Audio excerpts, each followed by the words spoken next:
Hello friends, welcome back on chemical ज्ञान YouTube channel. सो आज इस वीडियो में काफी इंटरेस्टिंग रिएक्शन आप लोग सीखने वाले हो।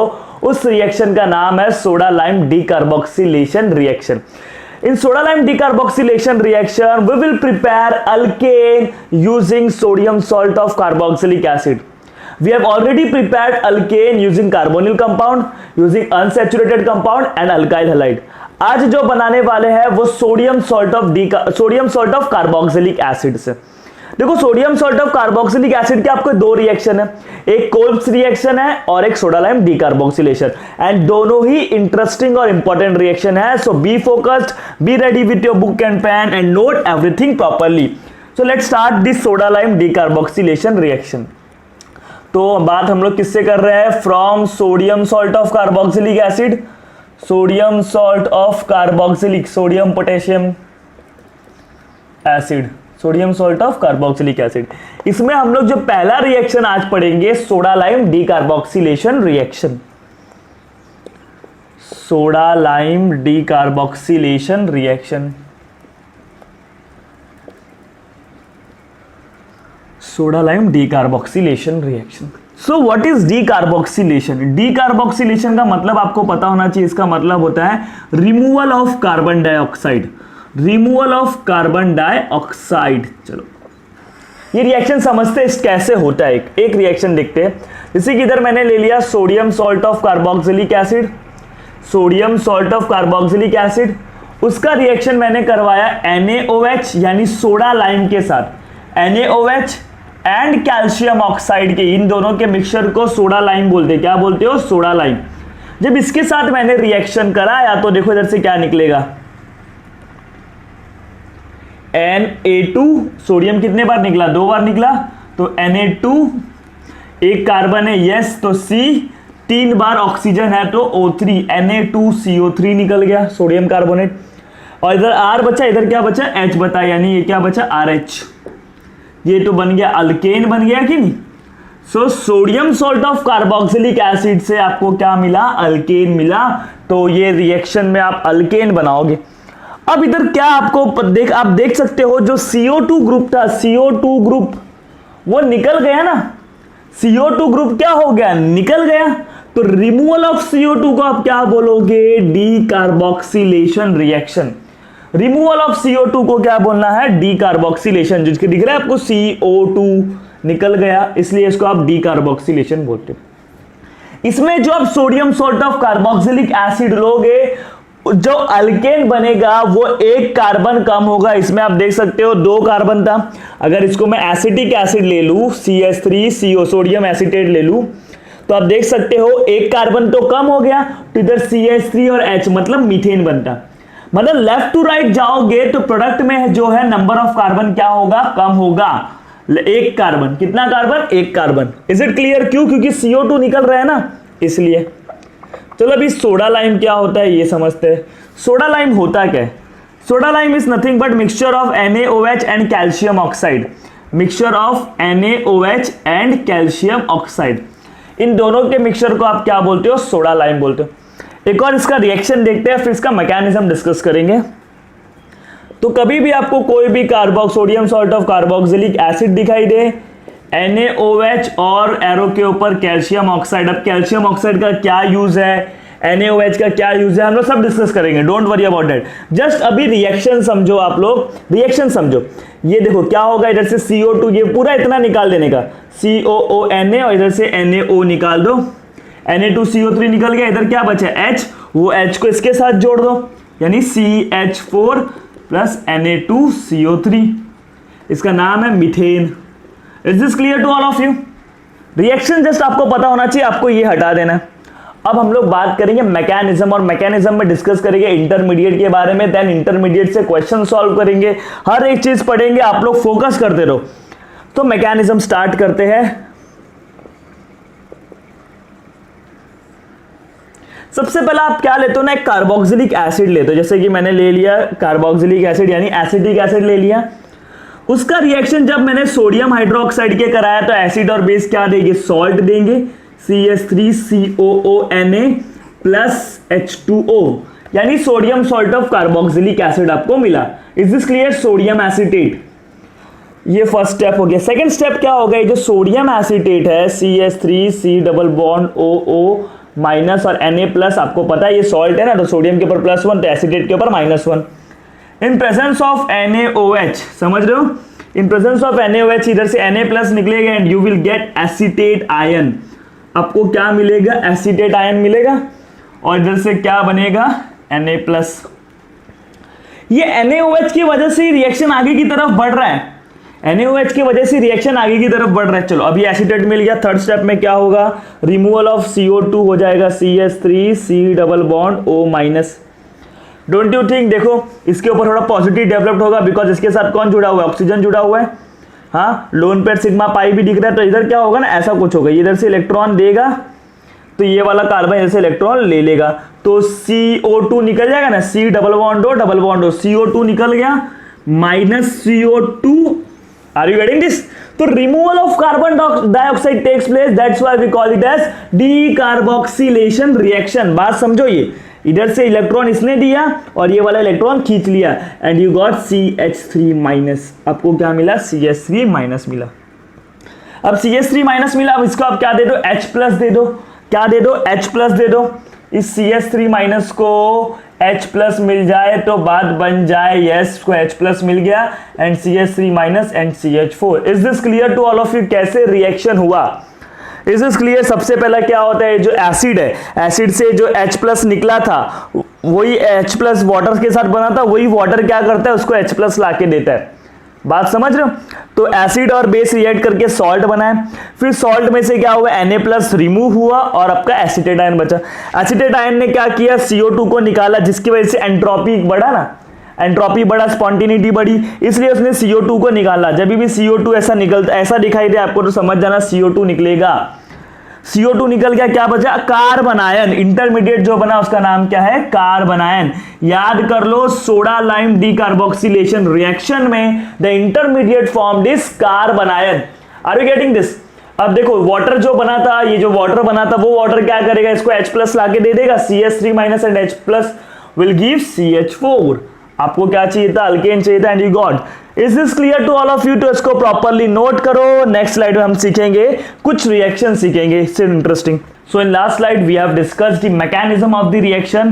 Now we will discuss the one question, that is why we used NaOH. Why NaOH? NaOHQ because it makes the reaction irreversible. It makes the reaction irreversible. मतलब अगर NaOH नहीं यूज करते तो रिएक्शन क्या हो जाता, रिवर्सिबल, और वो बैकवर्ड डायरेक्शन में चला जाता। उसको रोकने के लिए हम लोग क्या करते हैं, NaOH यूज करते हैं, और साथ साथ it drives out CO2, it drives out CO2 को भी बाहर निकालने के लिए काम आता है, CO2 को भी रोकने के लिए काम आता है। बात समझ रहे हो, CO2 को भी। तो कैसे होता है ना, देखो आप NaOH लिए हो, NaOH रिएक्ट विद CO2, आपको मालूम है NaOH बेस है, carbon dioxide is acidic, acid और बेस रिएक्ट करेंगे तो क्या बनता है, कार्बोनेट सॉल्ट बनता है।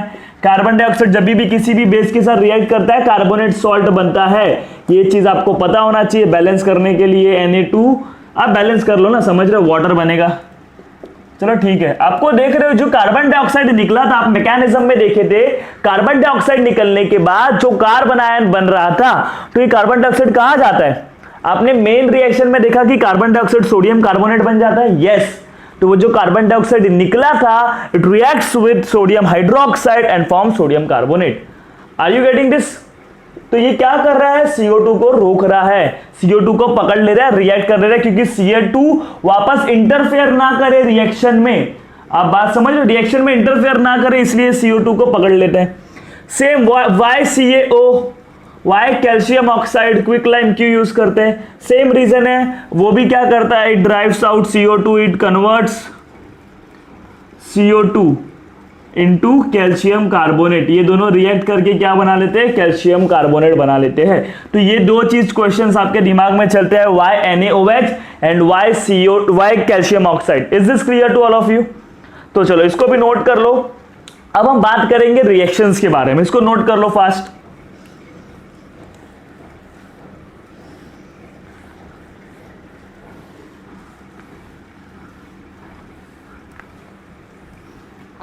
चलो अब हम लोग क्या करने वाले हैं, अब हम पढ़ने वाले डिफरेंट रिएक्शंस। तो देखो अगर आपने देखा intermediate formed in this reaction, intermediate formed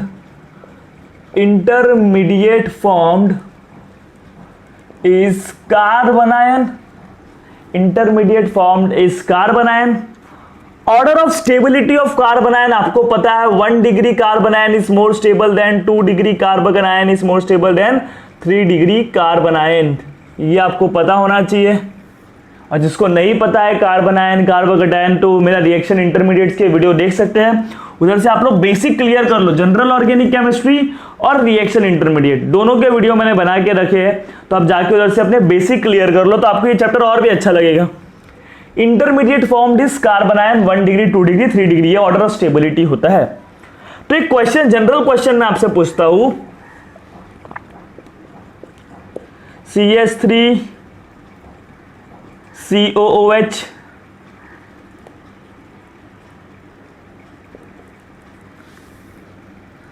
एक सेकेंड,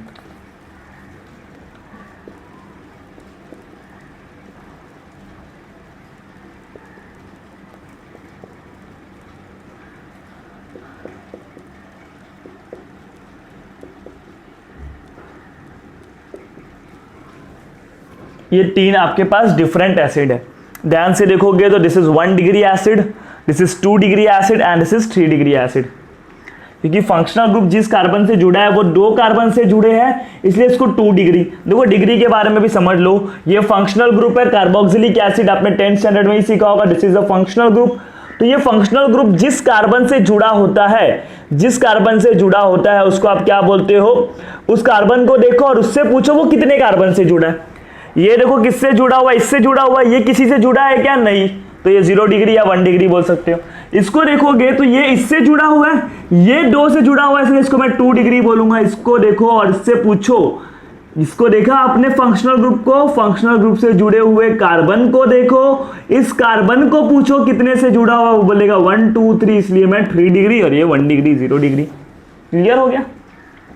अब सिंपल क्वेश्चन है, देखो, which will react fast, which will give fast soda lime decarboxylation reaction. Question simple है, which will give fast soda lime decarboxylation reaction, soda lime decarboxylation reaction, इन तीनों में fast कौन देगा। As you know the intermediate formed is carbon ion, जिसका intermediate stable होगा वो reaction fast देगा ना। मतलब ध्यान से देखोगे, चलो अब क्या करना है आपको मालूम है, ये पहले Na बन जाएगा, sodium salt of carboxylic acid बन जाता है, sodium salt of carboxylic acid बन जाता है, फिर क्या होता है, इतना निकल जाता है ना, आपको कुछ नहीं करना, आपको जस्ट ये वाला जो बॉन्ड है ना तोड़ना है और इसको नेगेटिव चार्ज देना है। मिथाइल कार्बन आयन, इसको तोड़ दोगे आप तो इधर क्या बन जाएगा, 2 डिग्री कार्बन आयन बन जाएगा, और उसको तोड़ोगे, देखो इतना बस निकालना है, बस इतना निकालना है आपको, रिएक्शन यही करना है आपको। मैकेनिज्म क्या है, जस्ट फॉर अंडरस्टैंडिंग, लेकिन आपको एग्जाम में आप थोड़ी ना मैकेनिज्म करते रहोगे एंट्रेंस में, उधर तो आपको सीधा ये वाला बॉन्ड तोड़ना है, इसको नेगेटिव देना है, दैट्स इट।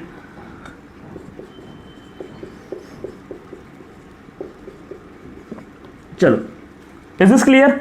अब देखो ये तीनों में कौन सा कार्बन आयन स्टेबल है। आपको पता है 1 डिग्री वाला 0 डिग्री वाला कार्बन आयन सबसे स्टेबल होता है, फिर 2 डिग्री, फिर 3 डिग्री। 3 डिग्री वाला carbon ion is least stable. ये क्या था, order of stability of carbon ion, order of stability of carbon ion. तो 1 डिग्री कार्बन आयन सबसे स्टेबल होता है, फिर 2 डिग्री, फिर 3 डिग्री। Is this clear. अब देखो इधर से इधर आने पे स्टेबिलिटी बढ़ा, इधर से इधर आने पे स्टेबिलिटी कम हुआ। इधर से इधर आने पे 3 डिग्री के केस में ध्यान से देखो, इधर से इधर आने में स्टेबिलिटी क्या हो रहा है, कम हो रहा है, क्योंकि 3 डिग्री कार्बन आयन पहले से नेगेटिव है, ये भी इलेक्ट्रॉन दे रहा है, ये भी इलेक्ट्रॉन दे रहा है, ये भी इलेक्ट्रॉन, और नेगेटिव बढ़ जा रहा है, जिसकी वजह से इसकी स्टेबिलिटी क्या हो रही है, कम हो जा रही है। Is this clear to all of you. तो इधर से इधर आने पे स्टेबिलिटी कम हो रहा है, तो ये क्या इधर से इधर फास्ट आएगा, नहीं, उसको मुझे मालूम है मैं आगे जाऊंगा तो मेरे लिए प्रॉब्लम है, तो क्या मैं आगे जाना पसंद करूंगा? नहीं। तो सेम ये भी नहीं जाएगा जल्दी, लेकिन इधर से इधर आने पे तो स्टेबल है, तो बोलेगा मैं फास्ट कर जाऊंगा। चलो इसको नाम देता हूं मैं ए, इसको नाम देता हूं बी, इसको नाम देता हूं सी। तो मेरा order of reaction, order of reactivity या तो ऑर्डर ऑफ रिएक्शन जो होगा ए का सबसे ज्यादा होगा, फिर बी का होगा, फिर सी का होगा। मतलब ए वाला एसिड, ए वाला sodium salt of carboxylic acid will give fastest soda lime decarboxylation reaction. Why? Because intermediate form this carbanion. ये आपको पता है इंटरमीडिएट क्या बन रहा है, carbanion. As you know 1 degree carbon ion या 0 डिग्री बोलो, चलो मिथाइल कार्बन आयन, क्योंकि ये और किसी से नहीं जुड़ा है ना, इसलिए 0 degree carbon ion is more stable than 2 degree than 3 degree. जिस कार्बन आयन की स्टेबिलिटी ज्यादा होगी उसमें रिएक्शन फास्ट होगा। Is this clear to all of you? तो इसको भी बच्चे लोग प्रॉपरली नोट करो। चलो अब हम लोग डिफरेंट रिएक्शन देखेंगे। अब अगर मैं रिएक्शन लिखूंगा, आपको क्या करना है, पहले वीडियो पॉज करना है, फिर खुद से ट्राई करना है। लेकिन अब कब ट्राई कर पाओगे? जब आपने जनरल ऑर्गेनिक केमिस्ट्री और रिएक्शन इंटरमीडिएट सीखा होगा। नहीं भी देखे हो तो ठीक है, इधर सीख के जाओगे तो फिर भी, लेकिन वो देख लेना, पूरा उतना तो नहीं सिखाऊंगा, लेकिन आपको स्टेबिलिटी के बारे में बता दूंगा। तो स्टार्ट करते हैं, चलो।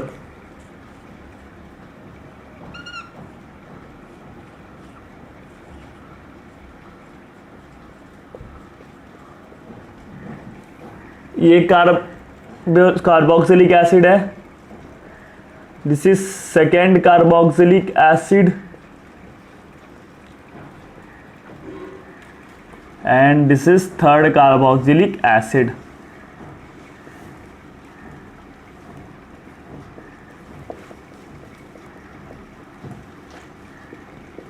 ये थर्ड कार्बोक्सिलिक एसिड है। अब मेरा सेम क्वेश्चन है, order of fast soda lime decarboxylation reaction. इन तीनों में fast soda lime decarboxylation reaction किस में होगा? आपका आंसर भी सेम है। जिसका कार्बन आयन स्टेबल होगा उसमें रिएक्शन फास्ट होगा, जिसका कार्बन आयन स्टेबल होगा उसमें रिएक्शन फास्ट होगा। लास्ट टाइम जिसमें कार्बन आयन स्टेबल होगा उसका रिएक्शन फास्ट होगा। अब ध्यान से देखो, कार्बन आयन कैसे बनाना है, इसको तोड़ दो, इसको नेगेटिव दे दो, that's it, solution. CH2 minus benzyl carbon ion, CH2 minus, और इधर क्या आ जाएगा, C triple bond N, cyanide group.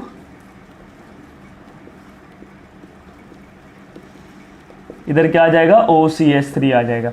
अब आपको देखना, आपने कार्बन आयन बना लिया, अब आपको देखना which is more stable carbon ion. इसके पास गए, इसके पास कोई भी ग्रुप लगा नहीं है, मतलब इसमें नो इफेक्ट। इसमें देखो साइनाइड ग्रुप है, cyanide group is electron withdrawing group. Electron withdrawing group जो रिंग से इलेक्ट्रॉन को अपनी तरफ खींचता है। इलेक्ट्रॉन विड्रॉइंग ग्रुप क्या दिखाता है, -n इफेक्ट दिखाता है। इधर देखो, आप देखोगे तो इलेक्ट्रॉन डोनर जुड़ा हुआ है, ये इलेक्ट्रॉन डोनेटिंग ग्रुप है, electron donating group. Electron donating group क्या दिखाते हैं, +m दिखाते हैं, +m दिखाते हैं। हमने स्टेबिलिटी ऑफ कार्बन आयन में सीखा है -m कार्बन आयन की स्टेबिलिटी को बढ़ा देता है। -m कार्बन आयन की स्टेबिलिटी को, जितने भी नेगेटिव इफेक्ट है -m -i, ये सारे क्या करते हैं, कार्बन आयन की स्टेबिलिटी को बढ़ा देते हैं। जबकि positive effect +m +i hyper conjugation, ये सब जो है वो क्या करते हैं, इसकी स्टेबिलिटी को कम कर देंगे। तो इधर तो -m है, मतलब इसका कार्बन आयन ज्यादा स्टेबल है, इसका कार्बन आयन कम स्टेबल है। अब कैसे, वो एक बार समझ लो। देखो इसके पास नेगेटिव चार्ज है, CH2 के ऊपर नेगेटिव चार्ज है। इधर कौन है, electron withdrawing group. Electron withdrawing group क्या कर रहा है, इलेक्ट्रॉन को खींच रहा है अपनी तरफ, तो जिसके वजह से जो इसके ऊपर इलेक्ट्रॉन का बर्डन था वो कम हो जाएगा। मेरे सर पे बोझ है, किसी ने मेरे से थोड़ा सा बोझ ले लिया तो आई विल फील रिलैक्स, समझ लो, स्टेबल हो जाऊंगा। सेम इसके साथ हो रहा है, लेकिन इसके सर पे देखो नेगेटिव चार्ज है, इलेक्ट्रॉन का बर्डन है, और ये ऊपर से इलेक्ट्रॉन डोनेटिंग ग्रुप और भी इलेक्ट्रॉन दे रहा है, पहले से टेंशन और टेंशन, तो स्टेबिलिटी क्या हो जाएगी, कम हो जाएगी। तो इस सिंपल तरीके से याद रखो आप लोग। तो जिसमें -m होता है वो कार्बन आयन स्टेबल होता है, तो इसको मैं मान लेता हूं A, ये है B, ये है C।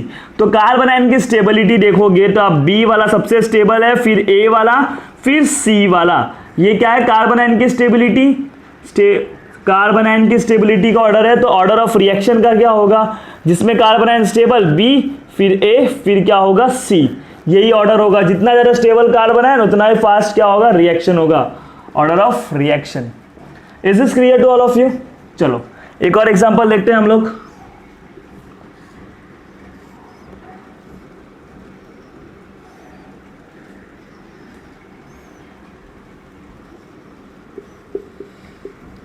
सेकेंड एग्जांपल,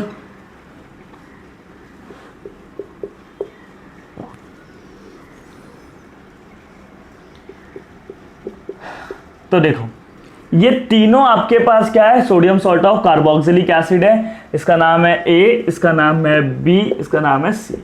मैं पूछ रहा ऑर्डर ऑफ रिएक्शन किस में ज्यादा होगा? जिसका स्टेबल कार्बन है उसका रेट ऑफ द रिएक्शन क्या होगा, ज्यादा होगा, उसका रेट ऑफ रिएक्शन क्या होगा, ज्यादा होगा। अब सुनो क्या होगा, इसको तोड़ने का ये बॉन्ड तो इधर नेगेटिव आ जाएगा, यानी नेगेटिव क्या आ रहा है, देखो ये इधर ये कार्बन, ये आपको पता ना एंड है तो कार्बन, बैंड है तो कार्बन, ये मैंने सिखाया ऑलरेडी। यानी इधर कार्बन है और इससे जुड़ा हुआ एक इधर भी कार्बन है जिसके ऊपर क्या आ जाएगा, नेगेटिव आ जाएगा। Are you getting this? ये ट्रिपल बॉन्ड है ना, ये क्या है, ट्रिपल बॉन्ड है। Are you getting this? अब देखो इधर भी कार्बन है, इधर भी कार्बन है, इधर भी कार्बन है, ये तो टूट जाएगा और इसके ऊपर क्या आएगा, नेगेटिव आएगा। ये तो टूट जाएगा, इसके ऊपर क्या आएगा, नेगेटिव आएगा। अब आप ध्यान से देख सकते हो नेगेटिव वाले कार्बन के साथ कौन जुड़ा है, ट्रिपल बॉन्ड। ट्रिपल बॉन्ड मतलब sp कैरेक्टर। नेगेटिव वाले के साथ कौन जुड़ा है, डबल बॉन्ड। डबल बॉन्ड मतलब sp2 हाइब्रिडाइजेशन, और इसके साथ सिंगल बॉन्ड है मतलब sp3। हाइब्रिडाइजेशन का फॉर्मूला क्या होता है, number of sigma bond plus lone pair of electrons. सब ऑलरेडी हम लोग ने बहुत बार डिस्कस किया है। तो ट्रिपल बॉन्ड वाला क्या होता है, sp, डबल बॉन्ड वाला sp2, सिंगल बॉन्ड वाला sp3। चारों सिंगल बॉन्ड sp3, एक डबल बॉन्ड sp2, एक ट्रिपल बॉन्ड sp। क्लियर हो गया? अब देखो क्या होगा, इधर जो sp वाला है, अगर मैं ऑर्डर ऑफ इलेक्ट्रोनेगेटिविटी की बात करूं, ये सब ऑलरेडी बहुत अच्छे से डिस्कस किया है जीओसी में। ऑर्डर ऑफ इलेक्ट्रोनेगेटिविटी, sp वाला इज मोर इलेक्ट्रोनेगेटिव बिकॉज में s कैरेक्टर ज्यादा होता है, देन sp2 आएगा, देन sp3। मतलब sp वाला क्या है, इलेक्ट्रोनेगेटिव है। क्यों इलेक्ट्रोनेगेटिव? बिकॉज में s कैरेक्टर ज्यादा है। अब ध्यान से देखो, ये इलेक्ट्रोनेगेटिव है। इलेक्ट्रोनेगेटिव क्या करेगा, इलेक्ट्रॉन को अपनी तरफ खींचेगा। ये इलेक्ट्रोनेगेटिव है ना, तो इलेक्ट्रोनेगेटिव कार्बन क्या करेगा, इधर से इलेक्ट्रॉन को अपनी तरफ खींचेगा, जिसकी वजह से इस कार्बन पे जो इलेक्ट्रॉन का बर्डन था, बोझ था, वो कम हो जाएगा। ये भी sp2 कम इलेक्ट्रोनेगेटिव है तो कम खींचेगा, या sp3 बिल्कुल भी नहीं खींचेगा। तो ये ज्यादा खींच रहा है, मतलब इसके इलेक्ट्रॉन का बर्डन ज्यादा कम हो रहा है, मतलब ये ज्यादा स्टेबल है। ये वाला कार्बन है ज्यादा स्टेबल है, तो ये ए वाला कार्बन है बहुत स्टेबल है, फिर बी वाला, फिर सी वाला। सो ऑर्डर ऑफ रिएक्शन क्या हो जाएगा, ए बी सी। ये ऑर्डर ऑफ रिएक्शन है, याद रखो, ऑर्डर ऑफ रिएक्शन। अब आपको क्या इधर से एक चीज पता चला, एक चीज बता देता हूं, sp वाला जो कार्बन आयन होता है वो स्टेबल होता है, फिर sp2 वाला कार्बन आयन, फिर sp3 वाला carbon ion. Is this clear? ये सब चीज याद रख लो। क्लियर हो गया तो इसको भी नोट करो। अब हम क्या करेंगे, और क्वेश्चंस की प्रैक्टिस करेंगे। So the next question is,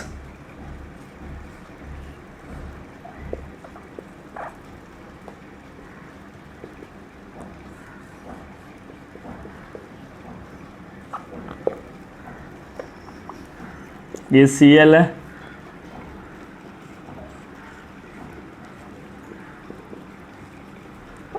sodium salt of carboxylic acid, तो इधर H की जगह पे क्या आ जाएगा, Na आ जाएगा।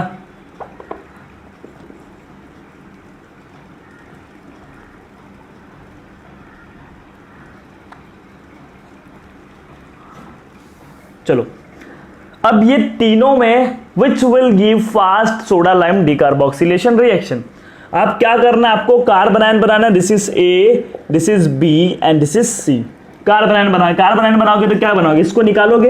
देखो अब मैं इसी में कर रहा हूं, इसको मैंने निकाल दिया, इसको नेगेटिव दिया, इसको निकाल दिया। देखो ना, ये जो कार्बन था और ये जो CO, इनके बीच का बॉन्ड टूट जाता है ना, ये निकल जाता है और इसके ऊपर क्या आता है, नेगेटिव आता है।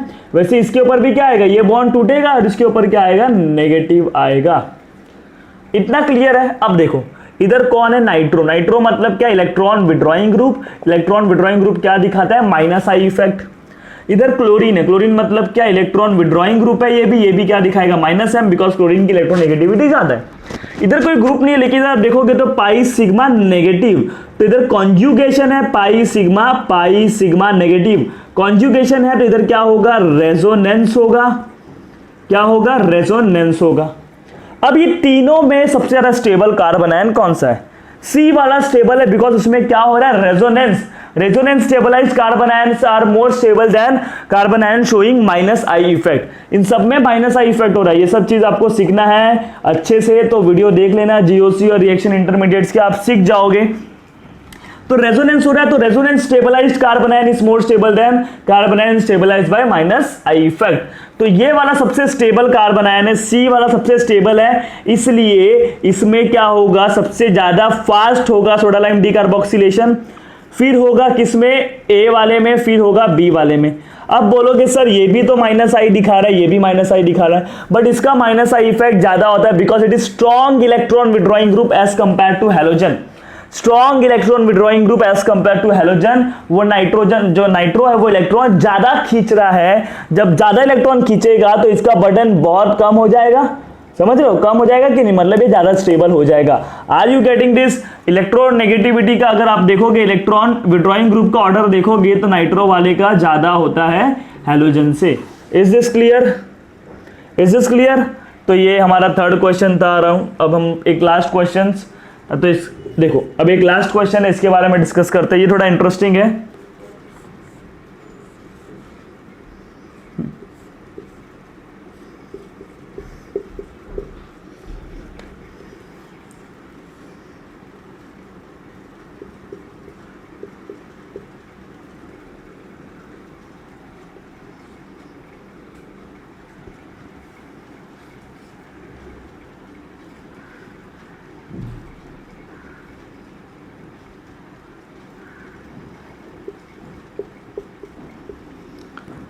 अब ये तीनों में fast soda lime decarboxylation reaction कौन देगा? आपको क्वेश्चन जैसे ही आया ना, ऐसे क्वेश्चंस आने के चांस है आपके पेपर में कि जैसे ही क्वेश्चन आया कि कौन फास्ट सोडा लाइम डीकार्बोक्सिलेशन देगा, आपको एक ही चीज याद आना चाहिए, ये बॉन्ड तोड़ो कार्बन आयन बनाओ, ये बॉन्ड तोड़ो कार्बन आयन बनाओ। पहले कार्बन आयन बना तो लो।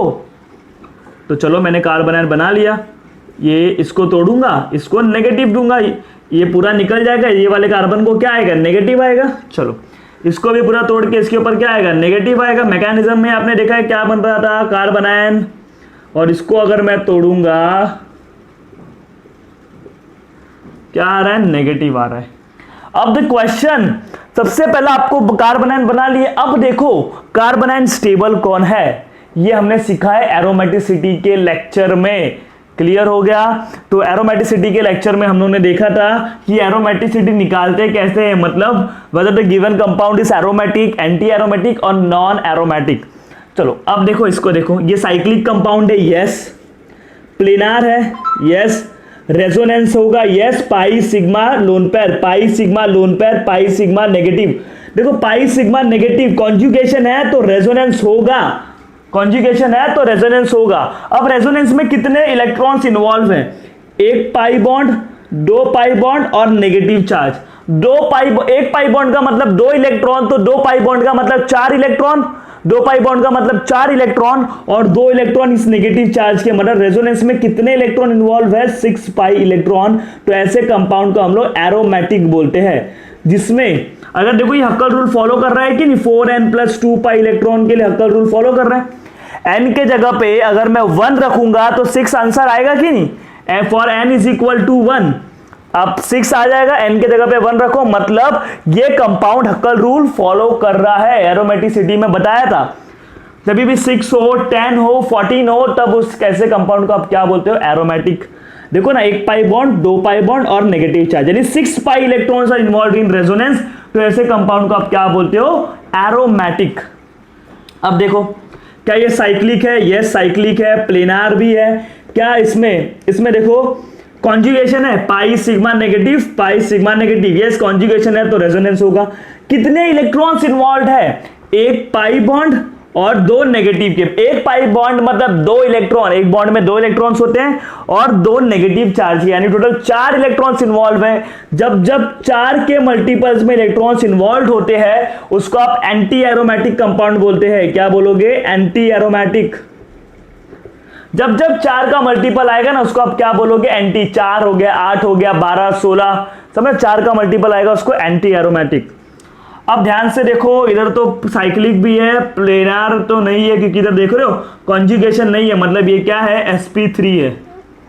ये वाला क्या है? sp3। जब जब आपको कॉन्जुगेशन, देखो पाई sigma negative, pi sigma negative, इधर कॉन्जुगेशन है बट इधर देखोगे तो सिग्मा सिग्मा दोनों साथ में। कॉन्जुगेशन का मतलब alternation, pi sigma negative, pi sigma positive, दोनों साथ साथ में, मतलब इधर कॉन्जुगेशन नहीं है। Conjugation, no conjugation, no conjugation, therefore it is non aromatic, non aromatic.